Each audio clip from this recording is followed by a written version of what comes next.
or actions to be taken. So I believe we just need a motion to adjourn.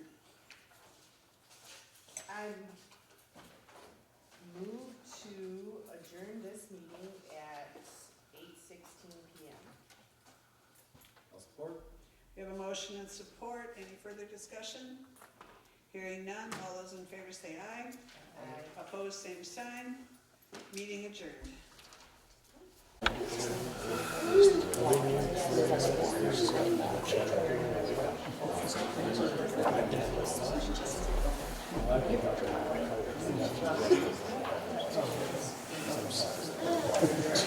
know, I didn't know what kind of direction I was going to do this.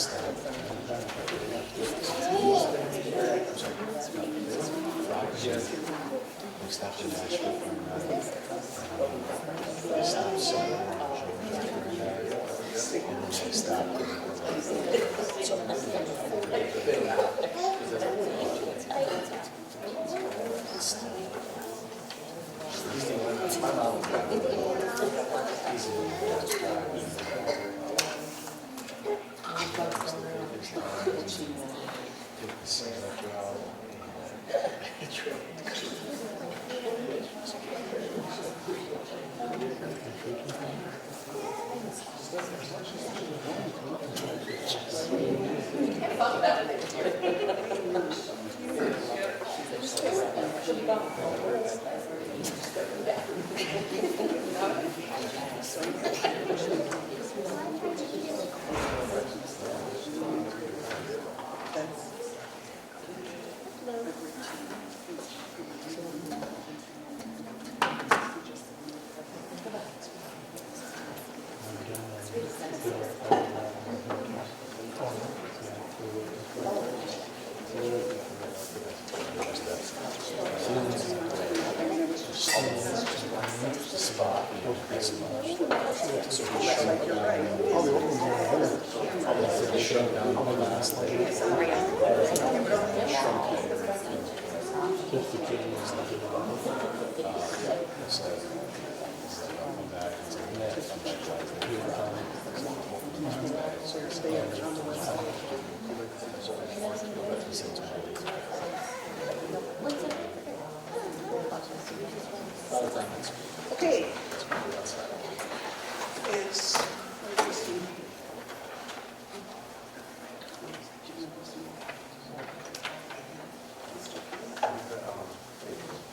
Dave, are you back there? All right, y'all set? Okay, I'd like to call this meeting to order. Please stand for the Pledge of Allegiance. 6:01. Pledge allegiance to the flag of the United States of America and to the republic for which it stands, one nation, under God, indivisible, with liberty and justice for all.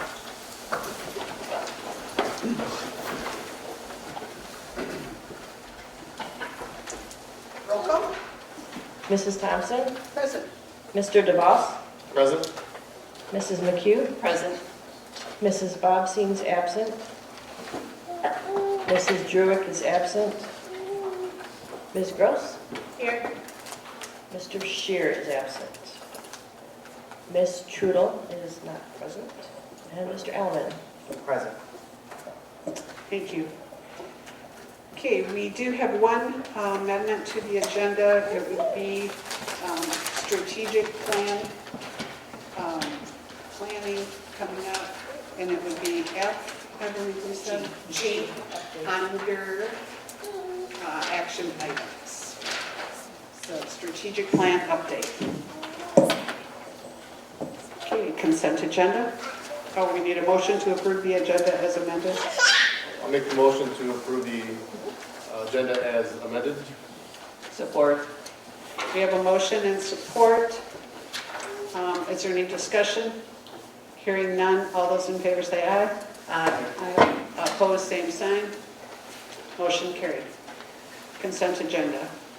Under the consent agenda, you are approving minutes from the regular meeting of February 23rd, 2026 as presented. Personnel, the hiring and resignation of Signa Finley, food service cashier. Additional assignment, Dan Pilgrim, junior high baseball coach. In resignation, Kelly Clark, varsity and JV cheer coaching positions. Melissa Allard, elementary parapro. Support. We have a motion by Mr. Duval, supported by Mr. McHugh. Any further discussion? Hearing none, consent. All those in favor say aye. Aye. Opposed, same sign. Consent agenda approved. Okay, Be the Difference Award. Our board celebration. Oh man, how about reading one right here? Yeah, I'm trying to go in here and hello. Student monthly report. You want to go first? Memphis Elementary student month nomination for February is Sawyer Lyons.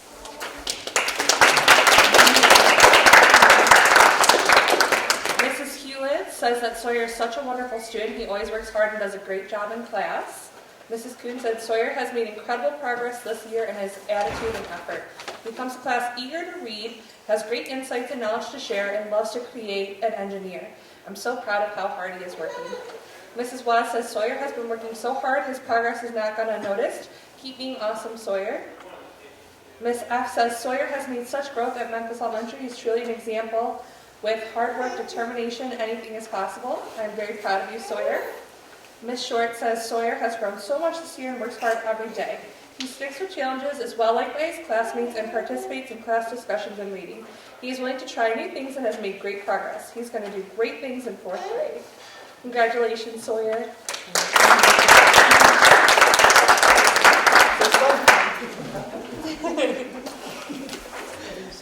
Hey Sawyer, do you and your sister want to walk around and shake hands? Your sister can come with you. Would that be cool? I'll just like you. No? Okay. That's okay. Okay, thank you.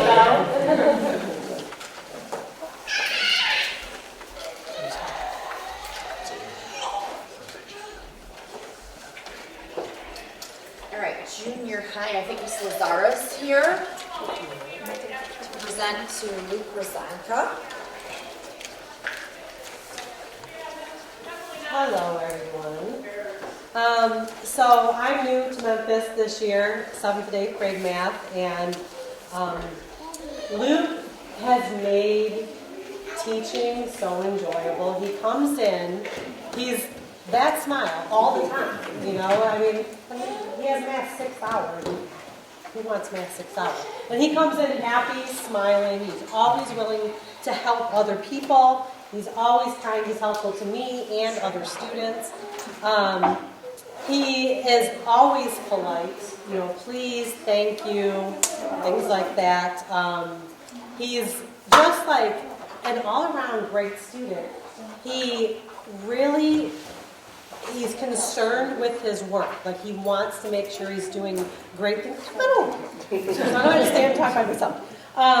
He was doing an assignment last week that was next level. Like, we do something where he can go above and beyond what we're actually teaching in 8th grade because he is more advanced.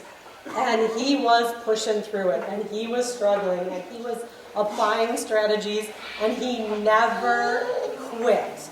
Never quit. I was so proud of him. So congratulations. This is for you.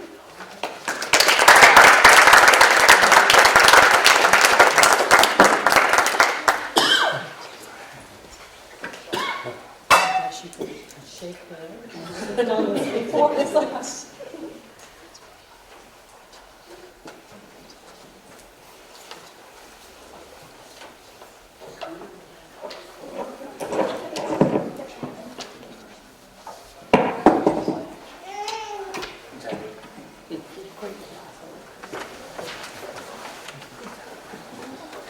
Still practice. Molly, when you grab, he'll be here. I know he is. All right, our senior high student of the month is James Rohde, who was nominated by Mrs. Valesky. And Mrs. Valesky wrote, James is not only an excellent student, but also an exceptional human being. He is polite, kind, respectful, helpful, courteous, and witty, to name only a few of his good traits. If I ever need any help with anything, James is the first to step up. If I need a volunteer in class, James is the first one with his hand in the air. When we have class competitions, James' enthusiasm is contagious, makes the activity all the more fun. James is also a gifted writer who pours his heart and soul into making his writing the absolute best it can be. Overall, he is a model student and a wonderful young man who I feel deserves recognition.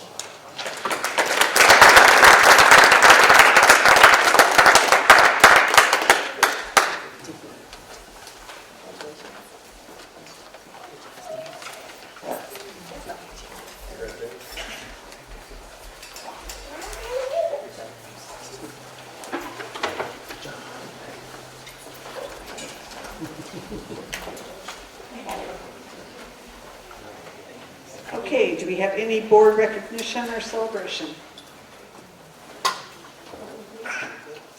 All right, Be the Difference Award. Sir.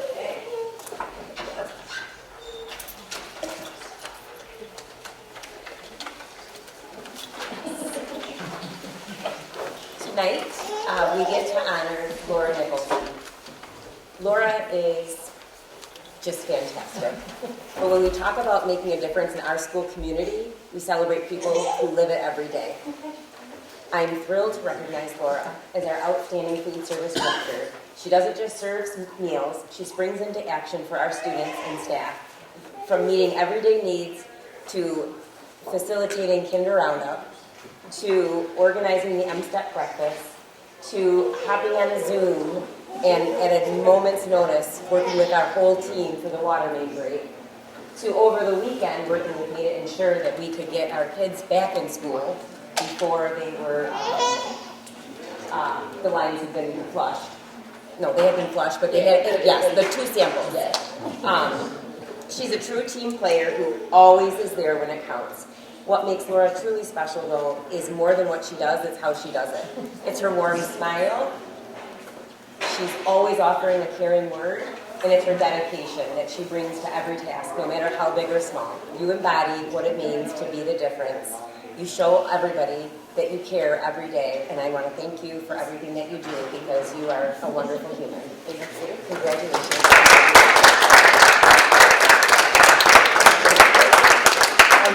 Do you have anybody here today? I do. Okay, who would you like to introduce?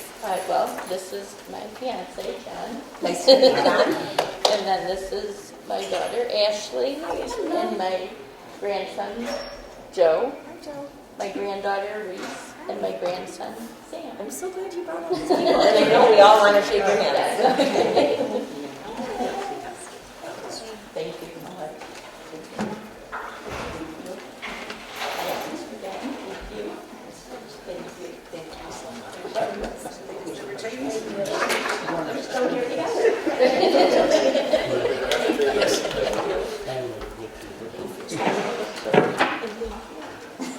We'll see you. Okay, do we have any student reports?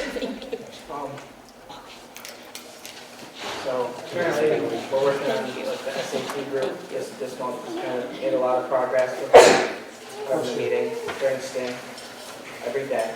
So that's progress for that. Spring break started coming up, so everybody's excited about that. There's a spirit week going on, and promise coming up. The SAT. That's about it for now. Exciting couple of weeks coming up. Thank you.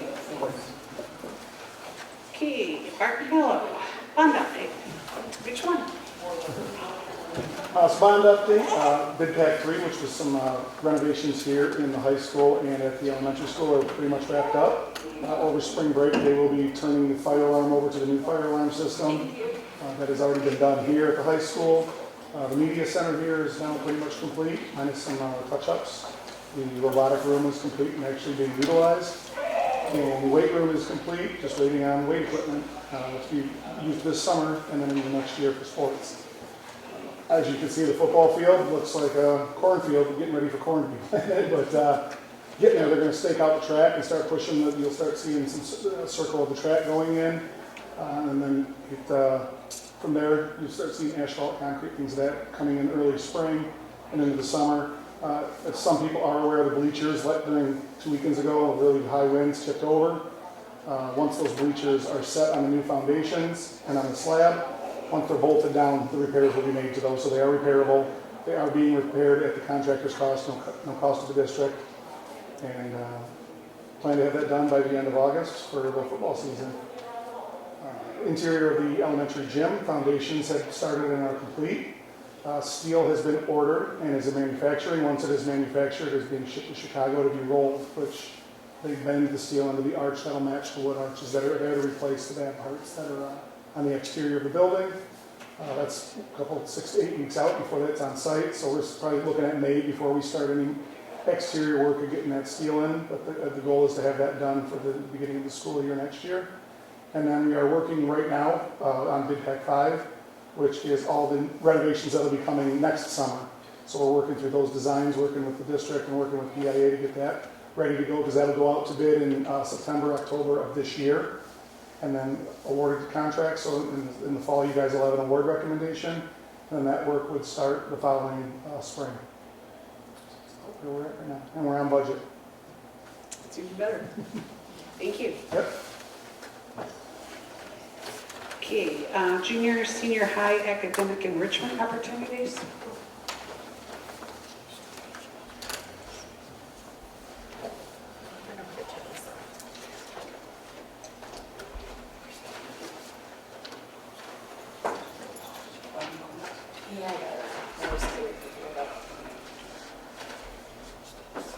So we were asked to do a presentation on enrichment at the junior, senior high school. Specifically, what are we doing for our students that are beyond intervention? It was intriguing to both Ryan and I, because this is my first year in this position, Ryan's first year, and trying to dig as we start getting ready to do the scheduling, looking at the history of some of our courses, who teaches what, and allowed me to dig a little bit more into what we have here at Memphis. So first, kind of what is enrichment? One of the big things that I just want to clarify is people think it's usually just for the gifted and talented. Enrichment isn't for just that group, it's for everybody. How can you enrich outside of the classroom for those at the intervention level too? So a little definition, pretty much just providing activities or instruction beyond the standard curriculum that fosters deeper learning, creativity, and skill development. It includes specialized classes, hands-on activity, and exploration designed to boost engagement, confidence, and critical thinking. There are some key areas of it. It's designed to enhance the skills and interests and prepare for the future. Programs like robotics, arts, coding, specialized workshops, anything that can broaden outside of the normal curriculum. And again, it's not just for the advanced or gifted. There are a bunch of different types. Obviously, exposure to new ideas like field trips, that's enrichment, or guest speakers. Training in a specific skill such as research or critical thinking. And then obviously practical hands-on projects such as like investigating something and coming up with a solution, or your STEM. So some data, Mrs. Klein and I started digging, but obviously with the spring and everybody out sick because their littles are out sick or we're out sick, we didn't get to go too far, plus also changing to Power School, we don't have some of the access like we would have to the previous years. But just to give you some data, looking at what we think of enrichment, the number of students dual enrolling in college currently, last year we had 31 in the fall, 30 in the spring, for a total of 59 classes each semester. In 25-26 this year we have 29 students in the fall for 54 classes and 30 this spring for 52 classes. So when you break that down, we have 23% or 30% of our 11th and 12th graders are dual enrolling. In terms of online AP or AP classes in person, 52 students took AP in 24-25, and 40%, that is 40% of the 11th and 12th graders, and 50% of those 52 took the tests. So our tests here are optional. They do not have to take the AP test. Most of them take it for the bump. This year we had 31 students take AP classes, and only 30% of those 31 are taking the test, or 37, sorry, and that's 30% of our 11th and 12th graders. Honors classes, we have 3 honors English, and then this year kind of 1 honors chem. It's not necessarily considered honors chem, but it's being run more like an honors chem. The numbers for Blue Water Middle College, Tech, and CTMC. So something that's going to be discussed as a challenge for us is last year we had 64% of our 11th and 12th graders out of the building in the afternoon after lunch. And this year we have 81% of our juniors and seniors out of the building. So only 26 juniors and seniors are present for STING 5th and 6th hour. So that makes scheduling your honors and AP for those students a little more difficult when you're looking at it. And then talking about our junior high this year, we were happy to have the quarter classes. 7 electives had been offered in the past in semesters that they could pick from, but this year they had those plus the 4 quarter classes. So how do we find the dynamics and the solutions? Like many schools, we're facing the same challenges, ranging from a declining enrollment. We're graduating 20. That is a difference between what our 8th graders coming into 9th grade are and the number of our current senior class. So we already know we're down 20 for next year. We're ranging from the declining enrollment, reduced and shared staff. When you look at band, we only have Mr. Esch for 3 hours because he goes to the elementary school for his 3 hours there. So we have to schedule in a certain period of time. Scheduling for the number of students leaving for tech and dual enrollment. We know that we have to get a lot of our stuff for our juniors and seniors right in the beginning of the day. But each challenge also opens up opportunities for us for collaboration and the synergy with our team. We can probably make a pretty good successful transformation. We have to think outside the box and look at some other small schools to help us move forward. So some of the things that we are looking at is, what does enrichment look for all grades and all levels, not just high school? Obviously using our STING, it's ideal for enrichment and intervention. Accessing our gaps, pooling our resources, and the collaboration. And then finally, dual enrollment, online, and external programs. So I know Mrs. Klein talked a little bit about the changes to dual enrollment, but I wanted to hit on it again. It is open to 8th grade and up. That is a change that the state made. They weren't very loud about this change until this year. It's eligibility solely on PSAT, SAT scores. In the past, schools could utilize their own standards of who could enroll and who couldn't enroll. They're very clear that it's just based on SAT cut scores. We now have agreements here with both SC4 and Macomb. Technically, you can dual enroll anywhere, any college that allows it, but it comes down to cost, and you have to be admitted to that university or college and cover those expenses.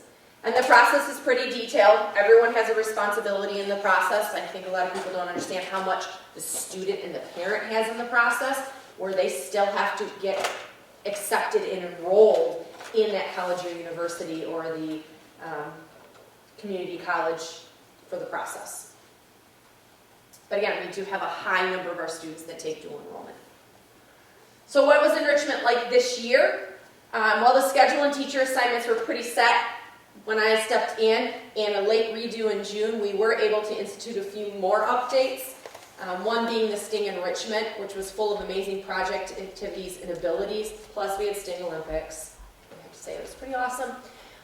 So in addition to our already dual enrollment AP and honors classes this year, we were able to split chemistry into 3 sections so that we could group them and track them based on their ability. So chem, kind of that honors level versus gen chem. And then we also split our 8th grade ELA into 3 sections, so there is an honors 8th grade ELA. All the 7th through 12 was grouped based on their NWEA with enrichment stings all the way through for 7th through 12th. Again, we had the quarter electives in junior high, way more options. So they had their home ec, PBL. Another option was gym and ELA intervention. So all of our students had those 4 plus their normal art, band, gym, choir, Spanish, and personal finance. And then PSAT, SAT prep, practice tests, test endurance, and testing environments was something that we really focused on this year. I know it was mentioned by our student rep, but our team really wanted to make sure that everybody was prepared in the best way, including testing such as the environment, what it would look like on the actual test. So a little bit more on what we did with STING enrichment. We took all of our students' NWA scores from the last spring and we grouped them. So anybody that was above a 70th percentile in both math and ELA, had to be both, they were placed in an enrichment group. And then that was for quarter 1. And then after fall testing, we regrouped and reevaluated for quarters 2 and 3. And then quarter 4 will be based on this test we just took.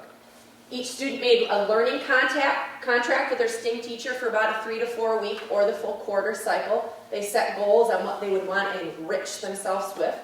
We had book clubs in Mr. Morrow's room. We had research projects going on. Someone was researching the rules of the difference between European soccer and American soccer and stuff like that. One of the STINGs helped us plan STING Olympics. There were debates in the 10th grade, and they got really hardcore debates. They were doing pen pals. Some of them were doing a business proposal. A couple kids were doing a family tree research. Our junior high did community service, multiple projects for that, and then some craft and art projects were done. The first year for this model, obviously we're going to further develop it. Wayne Callender has a great high school book, RTI for Secondary Schools. He talks about this at length, and there are a lot of schools that wish they had the STING enrichment like we do. The school I came from, we had one, and it was a great addition to the school. And I know there's some schools in the Big Thumb that are really wanting to institute something of the sort.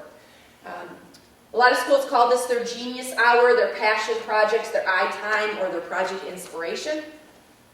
And there are 4 pathways in the genius hour. Obviously, they're going to invent something. They're going to start a movement and make a difference. We're really trying to push everybody there with their community service. Share something they're great at, or inquire about something that they're curious. So kind of the same levels again. Just to give you some numbers, in the 7th and 8th grade, we have 31 students right now in enrichment. 9th grade, we had 17 and then 18 in enrichment, and then our 10th graders, 19/20 students in enrichment. So those are the students that are doing the individual projects along with some IXL. So what's ahead? Obviously, where we've been is one thing, but what do we have in store? Mrs. Klein and I have been already working on the schedule, and we have a lot. We have kind of 10 more things we want to do. Obviously, continue developing STING enrichment to fully reflect the RTI and the win times. This is a perfect opportunity for the 7th, 8th, 9th, and 10th graders to really get enrichment. We want to add additional options to our junior high quarter electives. Obviously, the 4 quarter electives right now are great, but our current 7th graders have already had all 4 of them. So we'd like to work in a couple more. We're talking maybe possibly leadership, junior high yearbook, can't think what else. There's a couple of ones that we were looking at, and talking to teachers to see who are interested. We're talking with a bunch of teachers about nesting advanced courses into the sections. So we already have students taking pre-calc, why not nest AP pre-calc with it? AP pre-calc is a newer one, and it's gaining a lot of traction across the country. Nesting government, so anyone who wanted to take more of the advanced side, we would nest it. So you would have maybe one section of AP, one section of non-AP, or just if you're doing AP, here's some additional assignments and activities to do. Environmental science, US history, and open up the more approachable APs to 9th and 10th graders. The previous school I was at, which is smaller than Memphis, you tracked and you put your students that were advanced in AP US history versus none, and then human geography. Those are the easiest for your 9th and 10th graders. But we have to have teachers interested in teaching them or willing to nest the 2 together. I can tell you AP Pre-Calc and Gov, both teachers are already on board if it works in their schedule to nest. We're working with teachers right now. There's a new course, AP Business with Personal Finance. It will collaborate both the personal finance requirement that they need, and they can get and it's a new program through AP. They get the AP, but they also get like a certificate of work-based learning. So they kind of get 3-in-1 with it. It's a brand new course that they're working on, and we have 2 teachers right now that are interested in possibly teaching it if we have enough interest. And then AP Human Geography is another one. Again, one of the lower level AP courses. Very easy to teach and follow and take, which is good for 9th and 10th graders. Continue to promote Michigan virtual AP options for schedule conflicts. We know we have a lot of students that want AP, but being so small, it's hard to get a full class of 10 to 15 to take that class. It's not always the best option, but it works for a lot of your overachievers that want to take an AP class, the one-offs here and there. We want to examine our AP policies as well. Do we require the AP tests? Should we do test versus course exam? And then develop a rotational schedule for AP and advanced courses for even an odd year. We've already started this, but really putting in place and letting everybody know about it. Like, hey, Spanish 3 isn't offered this year, but we're going to offer it every other year when we can have a full course of Spanish 3. Or AP Lit versus AP Lang. A lot of schools that are small, they'll offer it opposite years. They won't have it both years because they can't fill it. So getting the best out of it and getting a rotation that everybody knows about. Add additional programming to build foundational skills, social, emotional, team building, and anti-bullying to the junior high, working it into the STING schedule. Obviously inform and promote, making sure that the information is readily available and accessible. We get a lot of times, I didn't know, or where's that information? So getting out there where everybody can go to get the information and know what cycle we're on, or what meetings to come to, or what are the due dates for dual enrollment. Obviously, continue dual enrollment, Blue Water Middle College, to continue to expand and work with the resources that we have. Something new that we had this year already is they brought in representatives and helped the students sign up right away, get them in, get them knowing. I know last year a lot of it was, oh, what email do I check? So just working with our students, because this can be daunting at times. Obviously, work to build additional clubs and activities that promote leadership and academics, such as academic games, science and social studies Olympiads, quiz bowl, drama forensics, robotics. Our robotics team may be making it to states. That's awesome. Robotics is huge right now, and it is a big enrichment. It's a huge field. We have a robotics room, so getting some more of our students involved in that. And then obviously, can't forget new classes in the digital media studio here, and then our weight room and fitness. So we have a lot that we're working on. It's just hopefully everything's going to fit into place. Questions? What's the thoughts about taking the AP test versus taking an option? So, I mean, it depends on which schools, but a lot of students will say, well, I'm personally, it's hard. If you're not a good test taker, it all rides on that test. A lot of students will take it just for the GPA bump and just show that they've taken the hardest possible course of study at their school, and that's what the universities want to look at anyway. Have you taken the hardest possible course of study at your school? They'd rather see a C in an AP class than all A's in just general classes. So it depends. A lot of teachers would rather have them take the AP test than not have a class exam. I mean, it is expensive. It can be $90 or more a test, and if they're taking 2, 3, 4, 5 tests. But there are financial supports for that. So it's something that we all need to look at and just kind of survey our students and our parents, and then talk to the teachers. I know the numbers are going down, and who wants to take the test? Do we know what % of our students pass the test that take it? I didn't get that far because I didn't even have a list of what students took it last year. So now that I have that access, that's something that we're going to look at and see what our percentage of 2s, 3s, and 4s are. So. Okay, AP, the test, they get the GPA bump, is that only if you take the test regardless of your score? No, Memphis gives the GPA bump no matter what. My previous school, they had to take the test to get the GPA bump. That doesn't apply to dual enrollment, college courses and exams, only the AP though? Yeah, college course, you pass the college course, you get the college credit. I mean. Well, granted, I just meant the GPA bump portion of that. Yeah, no. Okay. But part of the new dual enrollment changes is they have to put on your transcript that you took a dual enrollment. We're up to this point, we don't have to list that they take dual enrollment. We have to list that they were dual enrolled. It's the student's choice whether the credit is for high school or college, and whether for GPA or both. It could be for both. Am I allowed to ask you a question? I don't know the rules on that. Yeah.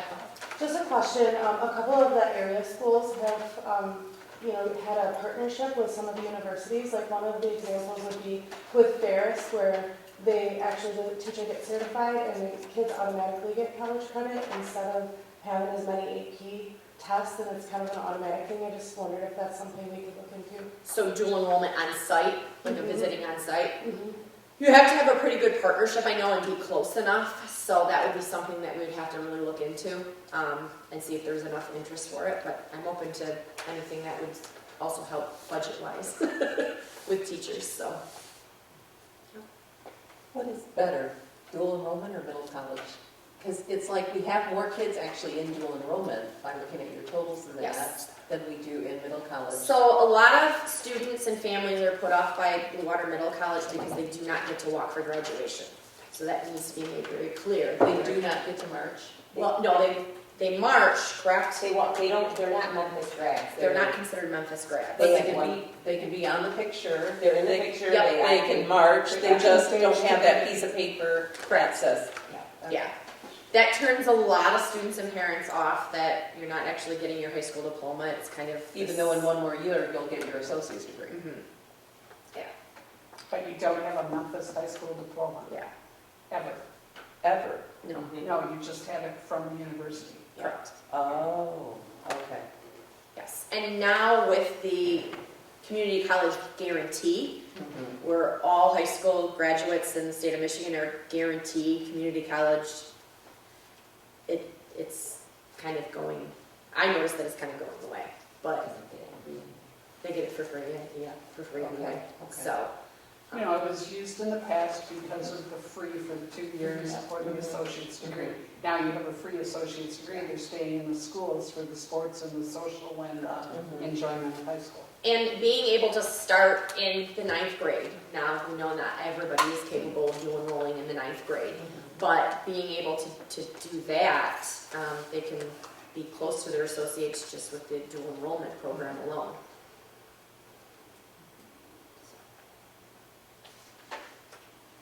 So if they, with the new pre-community college, if they're dual enrolling and taking so many credits or 1 or 2 credits a year, then they might just have to go 1 year community college after high school then for their associates. Dual enrollment will cover up to 10 courses. So they can take 10 courses that are paid for in dual enrollment during their high school. So It's 18 for an associate, is it I 18? believe so. So if Is you that 65 hours, isn't it? 62. 62. pretty cool. Thank you.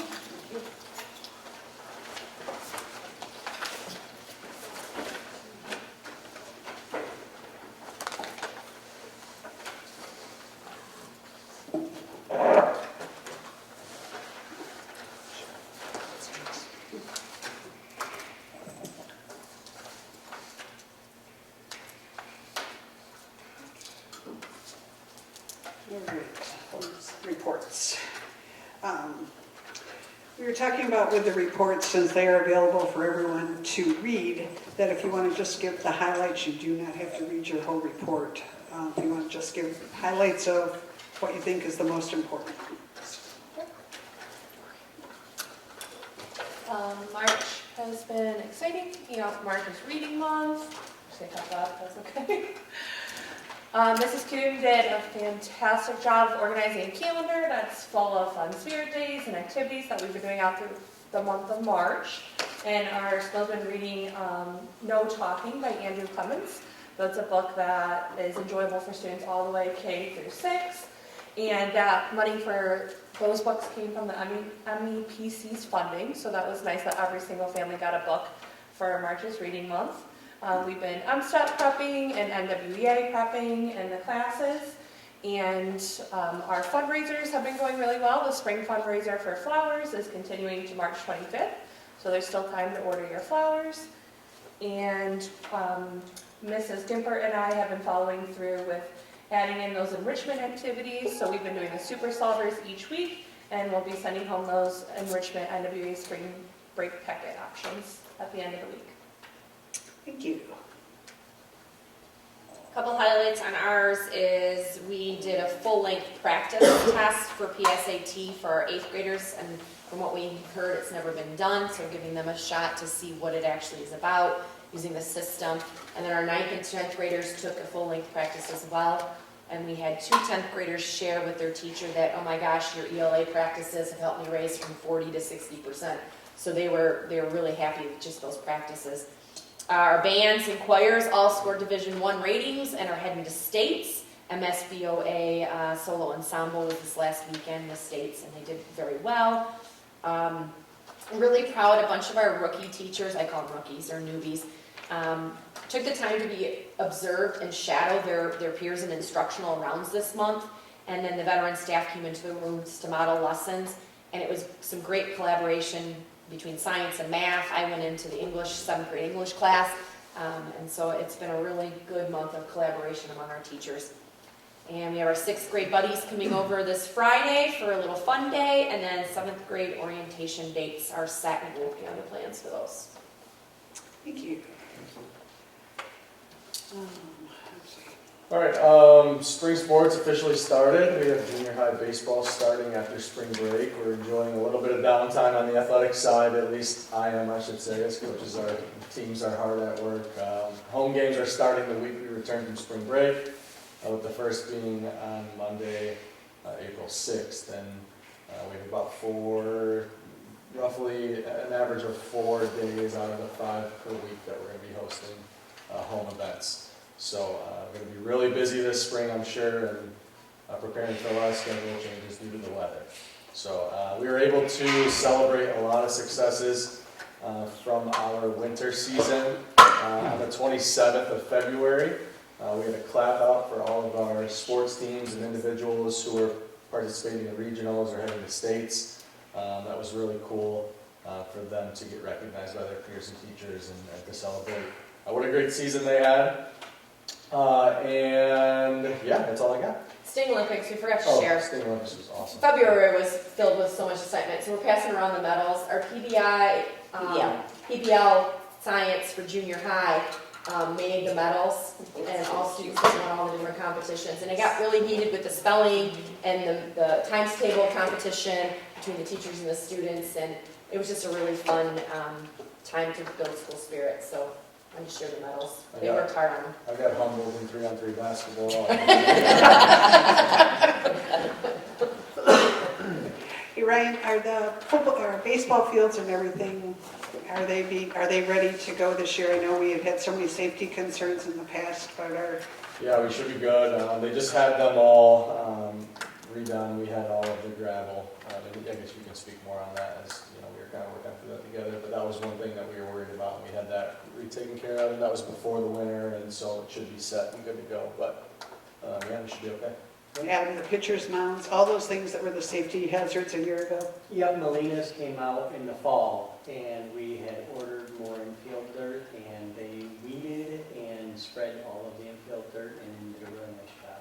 We have that new machine too, right? To help Yeah, take care of it. Yep, so the maintenance and the upkeep this year will be a lot better, because the machine that was purchased will be able to kind of, one machine to do it all, to level, to de-weed, to drag, to rake, everything. Baseball and softball. Yep, both fields.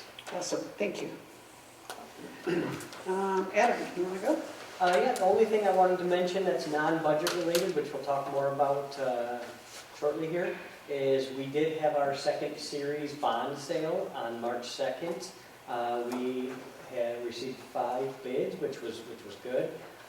We were able to issue the winning bid to TD Financial at a favorable interest cost of 3.303, and that will close on April 7th. So that will close in funds, so that way we can ensure our cash flow for the bond projects over the course of the next summer.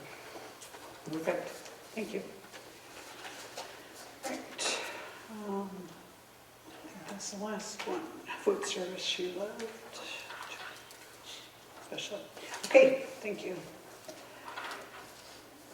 Public comment, do you have anything? No, there's nothing. I'd like to make it. Oh, thank you. Hi, did you fill out one of the forms by any chance? Oh, I did. Just before you leave, if you Okay, yeah, no problem. That'd be great. So I just have a couple questions. So, you know, with improvements always having overruns, I just don't understand how the field was all tore up when we have a condemned gym, and how that is an expediter taking precedence over new projects. And then the follow-up was, Was there communication about the high school gym roof leak? You know, if I missed that through one of the communications, I'm not sure. And then, you know, was there a building check that weekend? And is there any, you know, cost that's going to be put on us, you know, for that incident that happened? And whether the gym is going to be available, you know, to the elementary schools, because, you know, my kids came home and said we're not having a gym, or not, you know, in a traditional fashion. So I guess I'm not sure where that communication happened, if at all. So those are the two questions that I had. Do you want to follow up? Like, You can, or they can. Don, the Barton Mallow.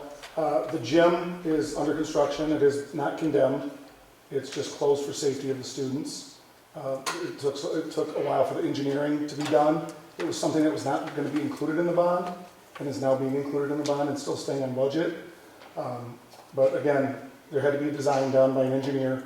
That took a couple months to get that done. When what was found to be found needed to be done, he did have the time for the engineer to design all that. It had to go out to public bid. Bids had to come in, so it took time to do all that. At the same time, the football field was already out to bid, already awarded, so they are being built simultaneously. That's the difference in time and why the football field seems to be more important, but it's not. There's no financial concerns about there not being enough money No. to complete those projects? No. Everything is on budget. we're actually under budget. Yeah. Okay, that's good. Yeah. And then what about the communication about gym, and is there anything? Yeah, it's all online. There's probably been about 15 or 20. It's all online. I've sent him in my weekly updates, and every time that there's an update, Brian puts it under the bond tab, so you'll find them all. There's probably more like 20 underneath there. For the gym here at this school, at this building, with the roof leak, that there was no gym classes, that was communicated? Ryan and Janelle, how was that communicated here? We didn't send anything out here, I don't think, because we also didn't think it was going to be a long-standing issue at first. But also you've had half the gym in you, so you've had classes. Yes, So the high school classes gym haven't been classes have been. canceled. Okay. It's just the elementary school. Well, yeah, did there was not. nothing, I didn't see anything, and correct me if I'm wrong, you know, that. No, high school gym classes have been continuing, the sports teams have been sharing the spaces. We actually opened up the new weight room for them to do some conditioning in there, because it's just a wide open space right now, so they've been doing conditioning in that space. So we haven't, nothing's been canceled over here. I know the one thing is, the elementary school has not been coming over, because we only have the one half right now. From what I understand, they've been doing stuff in the cafeteria. They have been. From what I understood. Yeah, but I mean, that's not the same as a gym. I mean, there's certain restrictions in that. I mean, I even heard kids running into each other in the halls and this kind of stuff through other parents, and, you know, so there was no communication that went out about the fact that there was no gym class in any gyms at the elementary level. Yes, so alternatively, luckily we were able to come here when we were able to, but we've always had the plan in place of the lower elementary cafeteria being used for the lower elementary students and the upper cafeteria being used for the upper elementary students. I've been in and saw the different grades in the cafeteria. They've been doing well, playing their games. He cones off the area. It's very large. It's where our plays have been taking place. But I will follow up with Coach and with them to see of when we'll be able to come over here again, and I'll make sure to get that communication out. Okay, yeah, I just thought there was a lack of transparency that it came through my children, that they weren't, you know, didn't have the gym at the elementary and didn't have gym class over here. Sorry. So I felt like that was something that should have been communicated. You know, obviously you can't shoot basketballs in the cafeteria because there's no hoops in there, right? Exactly. I agree. Sorry about that. Okay.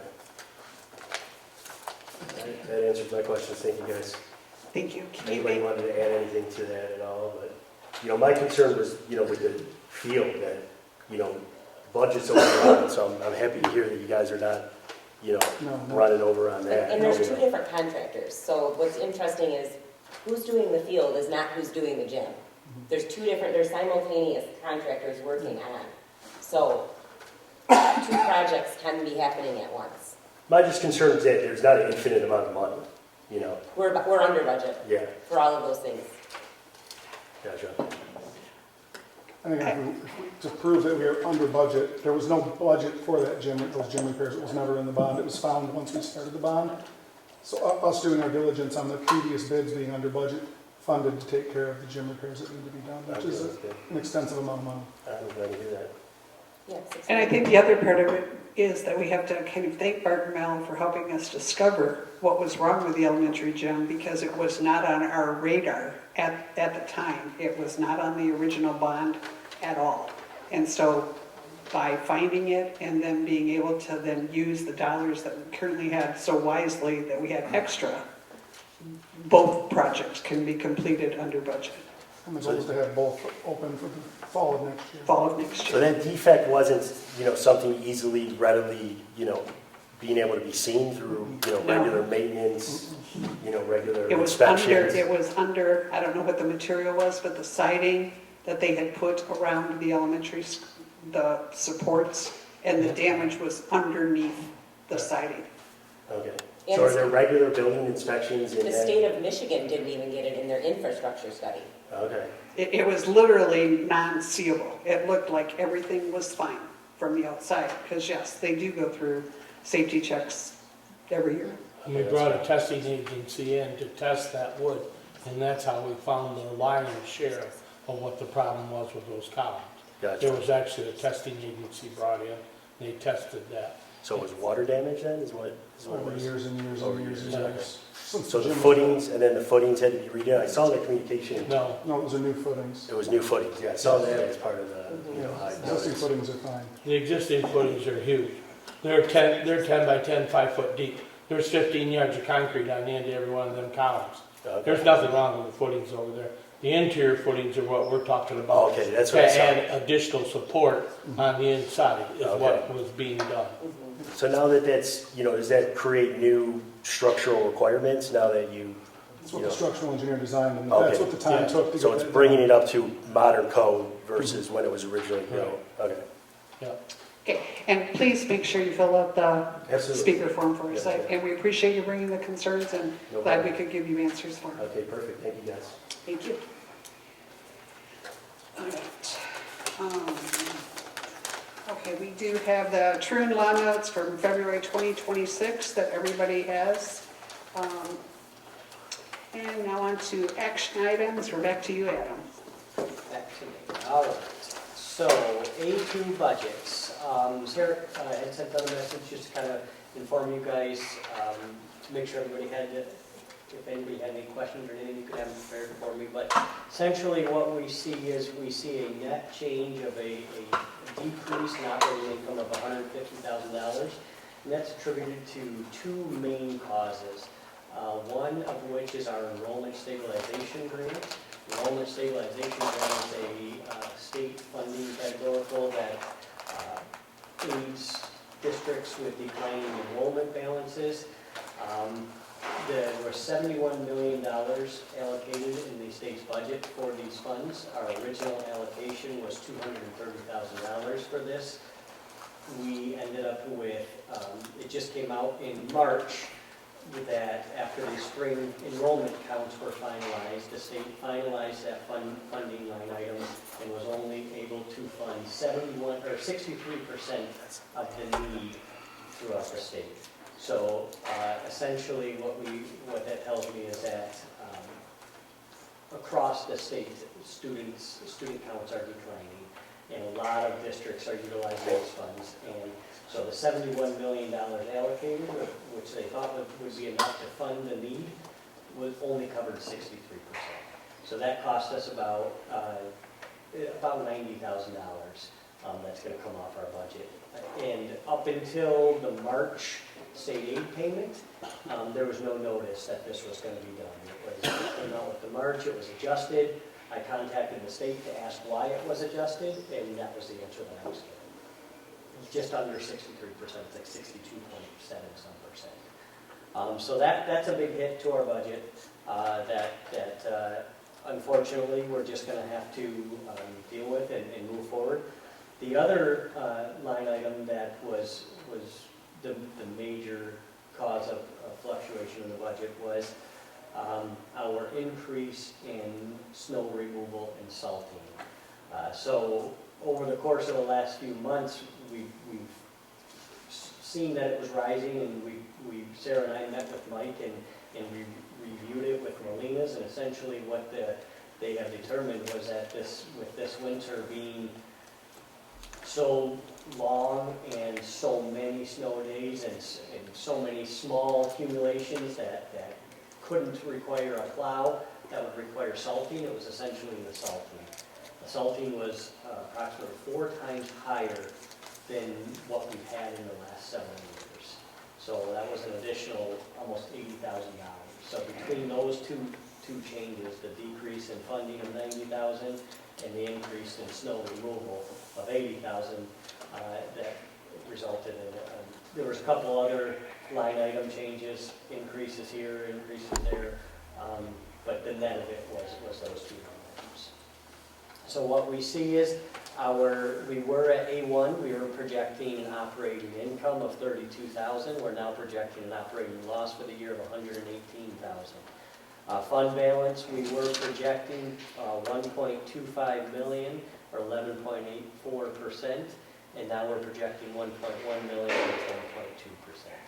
So at this point, Sarah and I have, she sent out communication to all building administrators just to make sure that, one thing that we can do is make sure no discretionary spending, anything that can be held off to the new year that's not a necessity throughout the end of this year. Any type of savings we can experience in there. And then we'll be looking at every single line item and kind of going through and seeing what other savings, what other things we can do between now and the end of the year to help us get a little bit closer to break even. Any questions on A2 budget? Okay, and then as far as the food service goes, very little change. We were projecting operating income of $15,000, and now we're projecting about $22,000. So not a whole lot going on in the food service budget. It still looks good. It still looks healthy. And then as far as the internal accounts budget, again, that one we just adjust at year end based on actual activity. So no changes to that one at this point for A2. And then the only other thing that I want to mention budget related is Sarah and I have been talking, and she received communication from MASSA, which is the Michigan Administrators and Superintendents. Michigan Association of School Admin. There it is. And the reports that came out of those meetings was that the governor's budget proposal, so in February I had announced that the governor had released her budget proposal, and it looked somewhat favorable for school districts. MSBO, which is the Michigan School Business Officers Association, we've had meetings and they've not expressed concerns. However, at the superintendent's level, they have expressed that they don't see how the governor's budget adds up. They think that, what was the term you used? The math wasn't mathing. That's not mine. Not Sarah's. That That was the message that was coming from the superintendents. So that's something that obviously we'll watch. And again, that was only step one. We still got to get the budget proposals from the House and the Senate, but we'll see how those come out, and then we'll kind of put it there. And those, whatever information comes out, we'll take into account and prepare for the box. Thank you. Right, with that information, we do need a motion for the A2 budget approval. I move to approve the A2 budget for general fund, food service, and internal accounts and scholarships as presented. We have a motion made by Ms. McHugh, supported by Ms. Gross, to approve the A2 budget as presented. Any further discussion? Hearing none, all those in favor say aye. Aye. Opposed, same sign. Motion carried. USF funding agreements.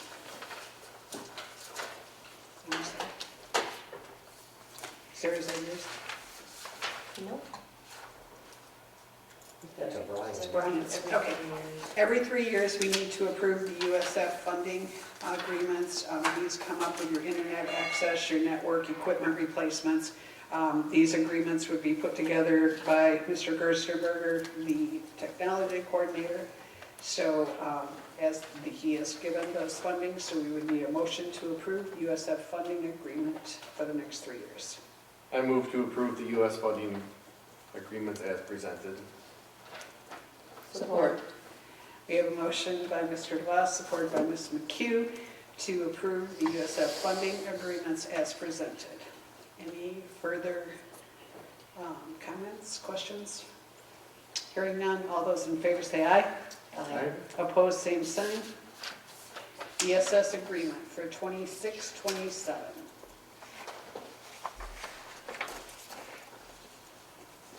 Once again, this is a yearly contract for our substitutes, and it's the placement agreement. And this is the time of year that we approve the one for 26-27 school year. And there is no increase in this agreement for next year. So with that, we need a motion to approve. I move to approve the ESS Midwest LLC agreement for 26-27 as presented. Support? We have a motion by Ms. McHugh, supported by Ms. Gross, to approve the ESS employment agreement for 2026-27. Any further discussion? Hearing none, all those in favor say aye. Aye. Opposed, same sign. Motion carried. Employee compensation directive. This is one that everybody has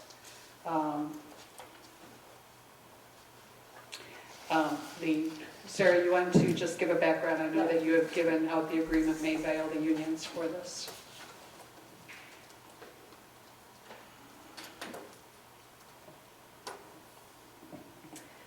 This was recommended at the MASA and RISA superintendent meetings to get, anytime when we had a directive back in 2024 to get every employee group as close to county average as possible, it has been recommended when anybody does that to have a resolution to that effect, because typically different employee groups will get a 1% or a 2%, or we didn't go by percent. So depending on your step, if you were a teacher, you know, step one, historically, step one with the county average was much less than maybe the top step.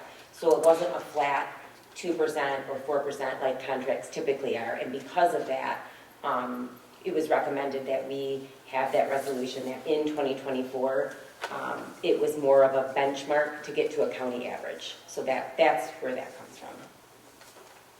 And it's also used by Office of Retirement Services. Oh, So the biggest part of this is that they want to know why yes. Increases were made of a large percent for some and not for others. So Yeah. that's why they say have a board resolution that tells why you did what you did, and ours was to average out all of our staff with the county. Okay, with that, we need a motion to approve the resolution. I move to approve the employee compensation directive resolution for the 2024 benchmark alignment as presented. A second. Support. We have a motion made by Mr. DeVos, supported by Ms. McHugh, to approve the Employment Compensation Directive 2024 benchmark alignment. Any further discussion? Hearing none, all those in favor say aye. Aye. Opposed, same sign. Motion carried. Bond sale resolution approval. I move to approve the bond sale resolution as presented. Support. We have a motion by Ms. McHugh, supported by Ms. Gross, to approve the bond sale report as presented. Any further discussion? Hearing none, all in favor say aye. Aye. Opposed, same sign. Motion carried. Okay, the lawn RFP. We have two for Molina Landscaping and Cutting Edge Lawn and Snow. Sarah? Adam and I and Mike sat down, and at this time we think because of the salt that ended up, I think, what we say 4 times higher than what a traditional winter. And Adam and I and Mike sat down, and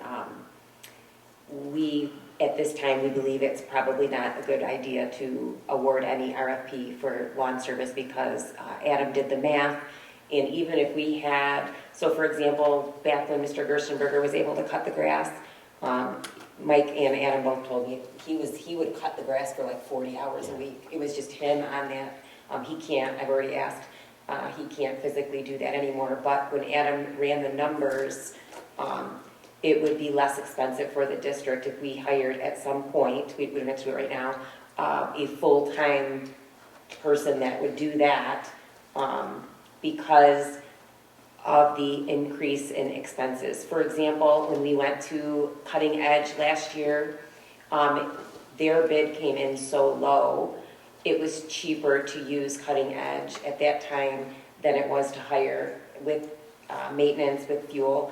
But now, with everything having increased, from a financial standpoint, is our recommendation at this time that we do not move forward and we explore other options, because we're not getting that same, it was more expensive for us to hire outright a person last time than it is now, so the reverse is true now. And do we still have the equipment to We do do. the job? Yep, we do.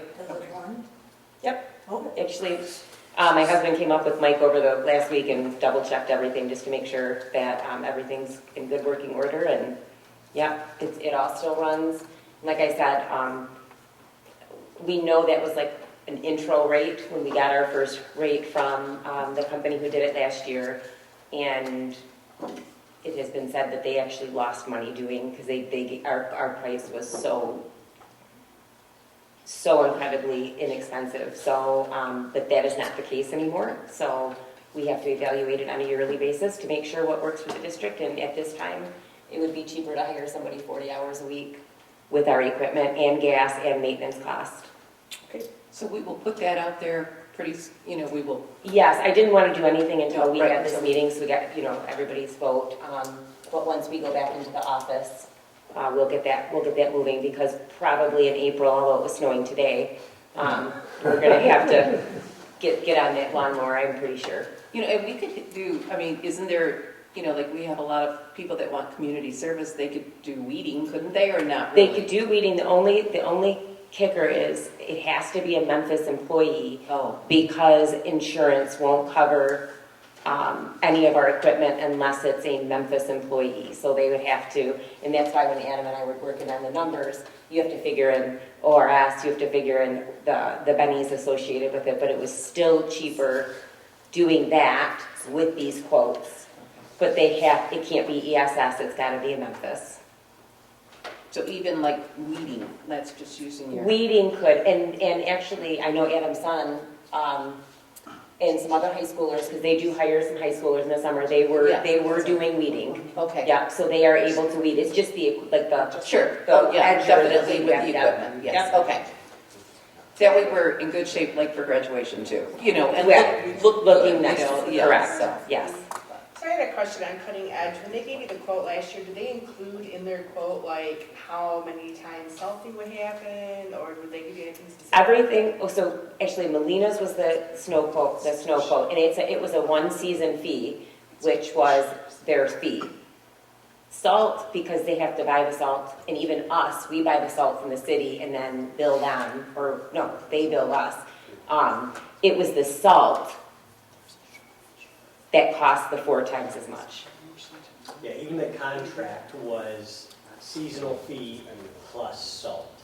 Okay, that makes sense. So they do the pushing and the whatnot, whatever you call it. So it was stated in there that. Yes. Yeah. Yeah, because they have to actually buy the salt, just like us. If we buy the salt, Yeah. we get billed for it. But yeah, it was just there was so many ice days where we did the what do they call it, pre-salt, because it was just a brutal winter. And we used 4 times as much salt. So we definitely, we got our money's worth out of the pushes, because there were, so many. What I've learned is snow companies either do a per push price or they do a season price. And we got a really good season price, but the salt, so it was just a bummer because of what happened with the other thing too, Well, and I don't think just Memphis was, I think No. anybody that had Yes. to pay, I know my own personal Yeah. plows per winter, there was a lot more this year than there was a year ago. Right. Janelle had just shared with me, and we knew that the salt demand was up because even Molina's had a hard time getting some, so we had to buy some from the county because they couldn't get it. Go ahead. Well, Henry Ford Hospital was putting down sand because they couldn't get salt. I mean, if There's a so much hospital they can couldn't put salt down because they couldn't get it. And companies were driving all the way to Indiana and Ohio to try to get salt because you just couldn't get it. The three major counties in Michigan put a halt sale of salt to municipalities in like January.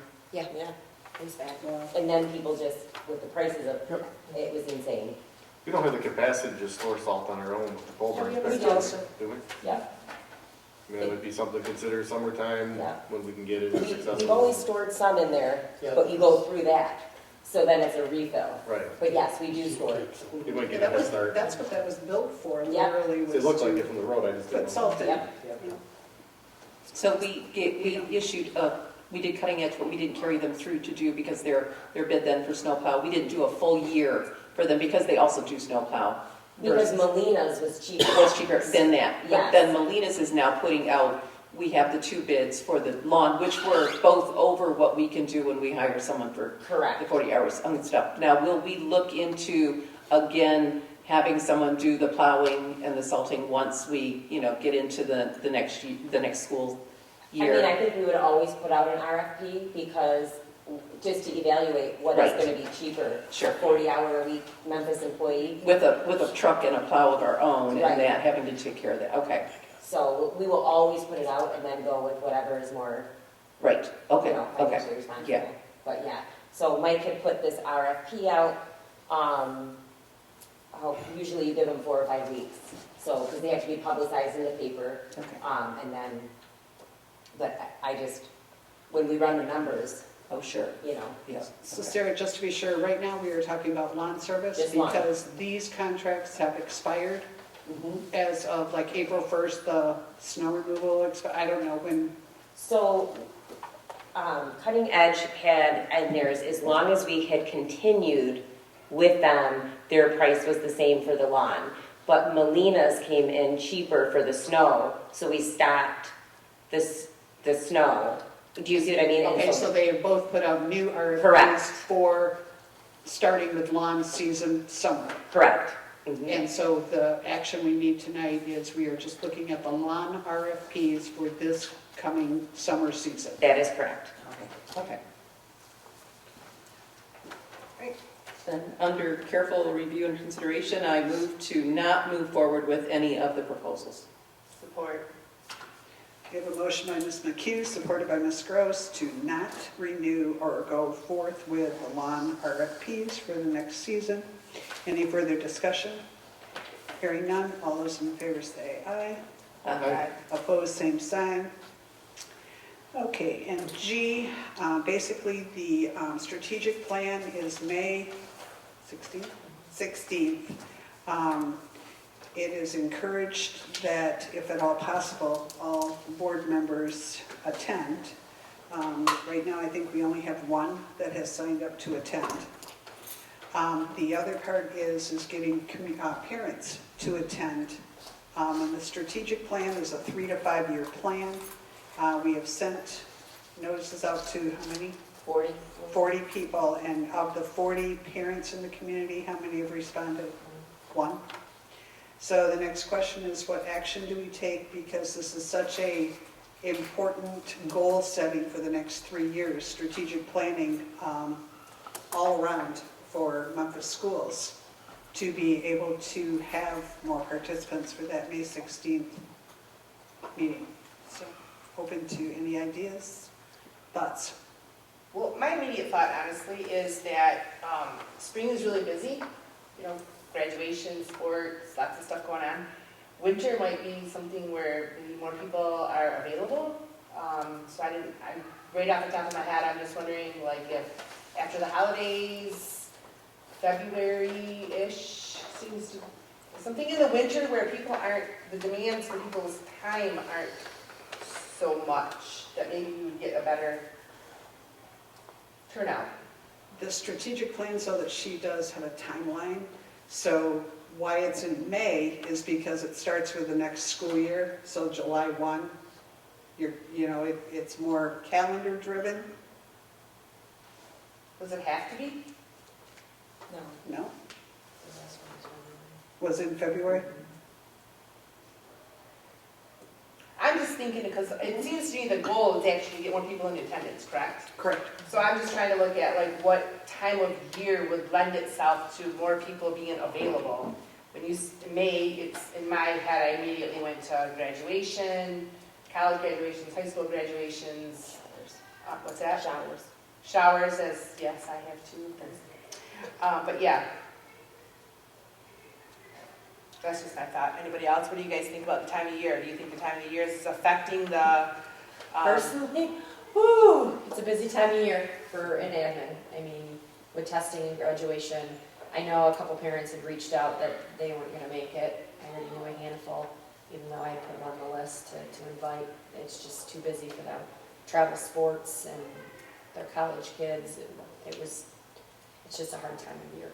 So do you think did they give you the impression that they may have attended if it was a different time of Yes. the year where their schedules weren't so Oh, yeah. demanding? Yeah, Okay, at least the 3 I spoke with. okay.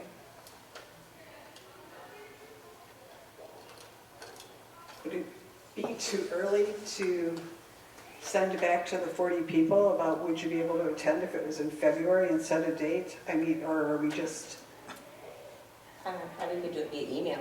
That'd be pretty quick. you know, just as, you know, lack of, would you be more apt to attend? You know, we really need to have the parent participation. Would you be more apt to attend, you know, February of next year as compared to May? Yep. Would we lose anything on the MASB? I don't think so, but I can ask. I can email Scott. Because we already have the, Oh, Scott's already going to come out, he's already on the calendar to Contract with facilitate them. it, yeah. we've already signed that contract with MASB. What does that do for the overall timeline though? Because it'd effectively be pushing up an entire year. You're right. When you That's, think about I the mean, school year. But I guess we just have to look at it. To me, there's nothing more valuable than getting the input of what, you know, to have a good group. Because when Laura tells me how many people were at the last one in February, I mean, that was really impactful. it's about 40, 45, would you say, Rose? Yeah. Because I think at this point, literally, it's going to be almost all admin. Because we're all going to be there, minus Adam. And I don't know that that's a good representation at all. It's not. I I mean, that's- everybody has their own lens, you know? Pardon my ignorance here, but does the invitation to attend extend to all parents, or? Any parent can, we would Okay. get that out, but really you want to make sure that you have at least a sample of people from. So for example, typically if you send an invitation out to all, you don't historically get a whole lot of response. So what Scott, who is the facilitator, suggested is getting out invites to people who are very involved in the school, have typically come to these things, then you get your number, like you know, like right now we have 1, right? You're probably gonna pick up a few extra. And you're doing this Right. across grade levels, correct? Oh, yeah. So that the sample's diversified, Yeah. okay? Um, And then do you advertise this to Yeah. all parents so that in addition to the ones that are more than likely going to participate based on their history of participation with the school, which is why you're focused on this particular group, correct? Yeah. Because The only ones sent out right now are the 40. I mean, as far as advertising to all parents, that has not been done. at no, this that's what I point was in saying, time. just to get, because typically, I mean, very rarely, I don't want to say very rarely, but I mean, I can tell you that we've had many of nights where invitations have gone out to meet and people don't show up, mm-mm. they just don't, I get it. And even like staff, we only have 3 teachers.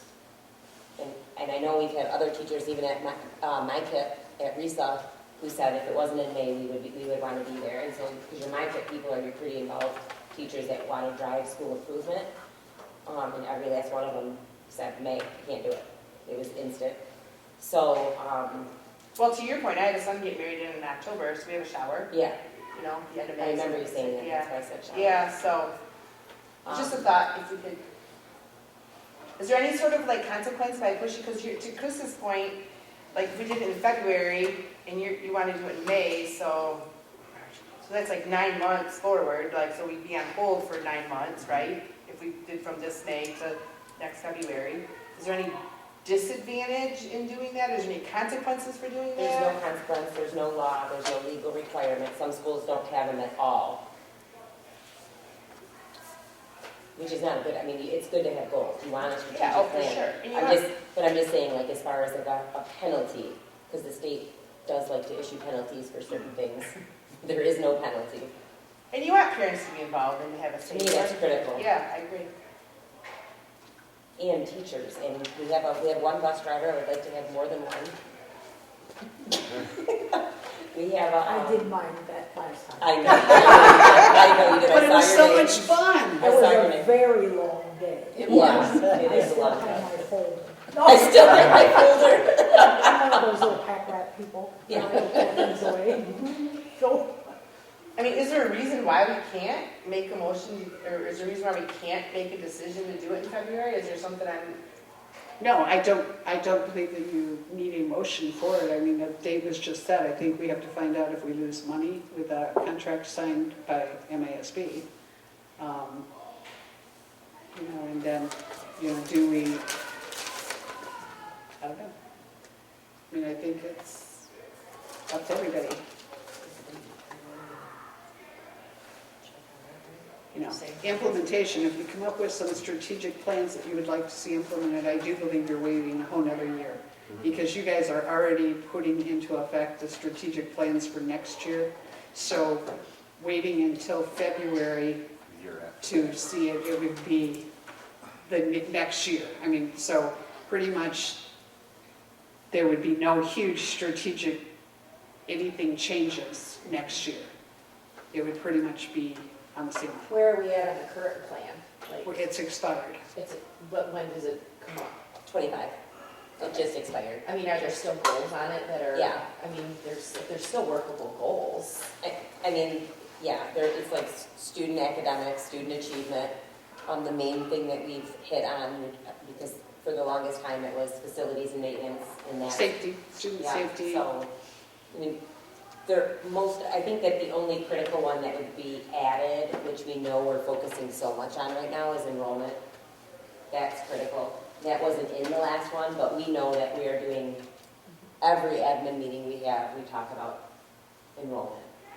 Well, I think you've got a decline of population in the state of Michigan too. And I mean, it's not just schools, it's the state of Michigan has a decline in numbers. So that's going to be there. I think that the other one too is you get safety, and then a big one was, if I remember correctly, was staff feeling safe or feeling supported, respected. Wasn't that a big one? Staff morale was huge on the last one, and I think that we have been doing more right there than what we had done the 3 years. You've done more this year than what we had done the 3 years with that plan. So I think that some of those things, would carry through.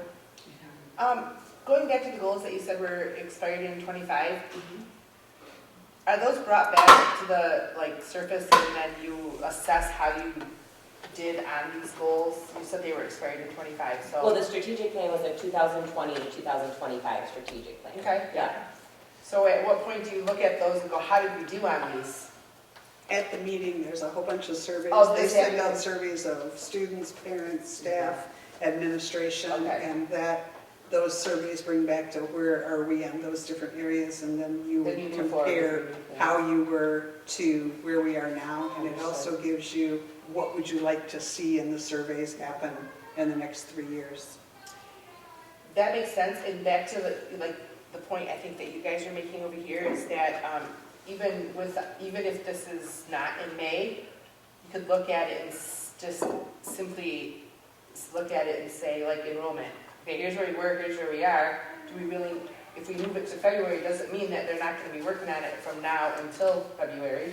You know what I'm saying? And the other thing that I do want to mention is, as I listen to admin, and Sarah give their reports every month, it sounds like you guys are doing a lot of planning every month with a lot of different things that would absolutely either have been included in the one that expired and or are going to be things you're doing now that are going to enhance whatever the new goals would be for 26. You know what I'm saying? So I guess my point is I don't feel like you guys need to, or I don't feel like if we wait 9 months, I don't feel like the staff is not going to continue to work towards goals, is my thinking. No, I don't either. I think that the one part of it is not just having the opinion of administration. It is administration of stakeholders from a wide variety of people. Okay. So the one thing that we're missing here is the input of our community, but there's nothing that says we can't run our own survey, you know, if we wanted to, if we thought we needed any money. Because I think that getting the opinions of stakeholders as to I what agree they with would that. like or not like to see happen is extremely important. 100% agree with that.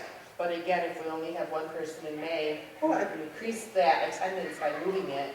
I think that would be beneficial to our stakeholders. It's fine with me. You know, if you want, Sarah, you want to just check with it and see? I'll and, check. You know, I think that they did require a motion to move forward to plan it, so I think We already a had motion that. would be in place to take it off the table, to tell otherwise we have to have a special meeting. To cancel it, is what I'm saying? Or reschedule. okay, so if we had a motion that was to possibly reschedule with them keeping the deposit, because then we have to give them a deposit too, or no? Without financial whatever, if not, try to keep the same date. Pending rescheduling or something like that.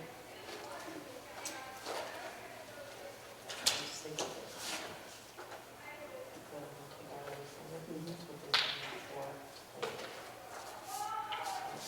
Is this something that we could do next month after you gather the data? Because if we're gonna lose all them, okay. That's what the motion has to be done, okay. That was the first date, it was the first date available by Scott. I mean, so there's nothing else with them. That's if I need to cancel things. Conversation.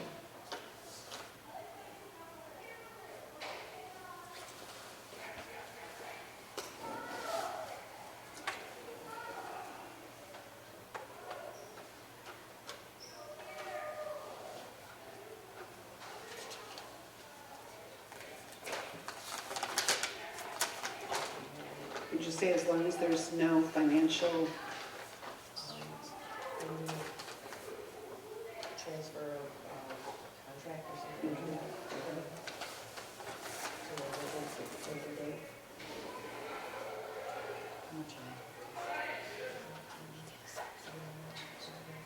yeah, How much was the deposit that you? it wasn't a deposit. Oh, there wasn't one. Just sign it. It's just signed your contract.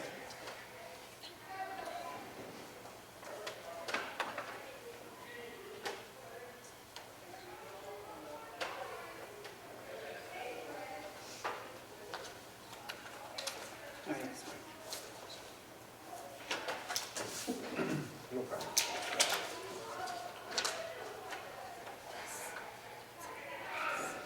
Does that make any sense? Due to lack of communication,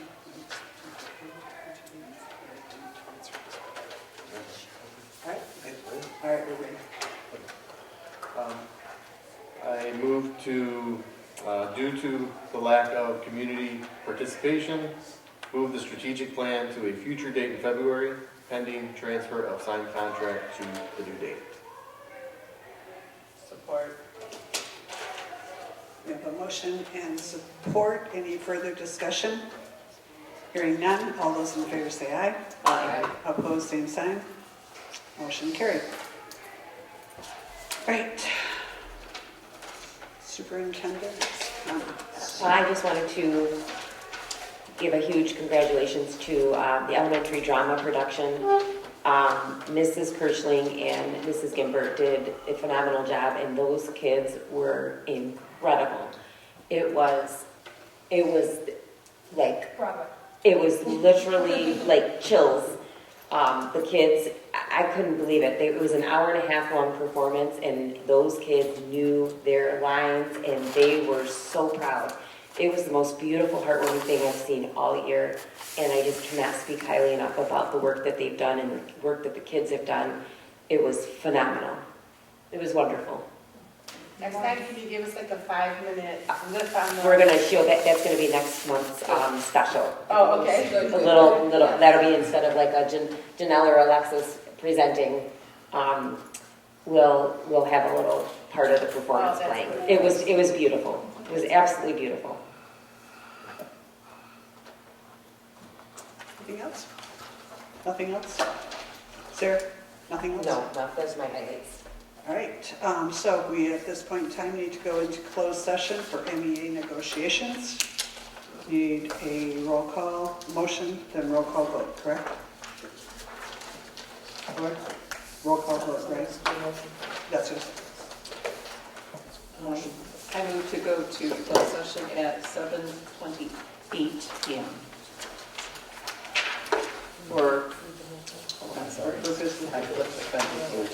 For the purpose of Open Meetings Act at 267, 1976, Section 8C, for the purpose of MEA negotiations. You're welcome. No. Okay, we have a motion and support, roll call vote. Mrs. Thompson? Yes. Mr. DeVos? Yes. Mrs. McHugh? Yes. Mrs. Bobsein's absent. Mrs. Druick is absent. Ms. Gross? Here. Mr. Shear is absent. Okay, we are now in closed session.